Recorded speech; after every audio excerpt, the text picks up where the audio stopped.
गणेश कुंडकडे, जे शिर्डीमध्ये खास गणपती विसर्जनासाठी बांधलं जातं. बघता बघता गणेश कुंडही जवळ आलं. असं वाटत नव्हतं की निरोप द्यावा गणपती बाप्पांना. पण आई म्हणती की जेवढ्या हसत आपण निरोप देऊ ना गणपती बाप्पांना, तेवढ्या लवकर आपल्या घरी पुन्हा ते येतील. मग काय, आरतीची शेवटच्या आरतीची तयारी सुरू झाली.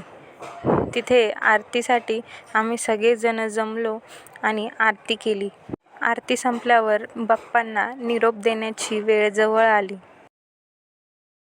मंगल मूर्ती गणपती चालले गावाला,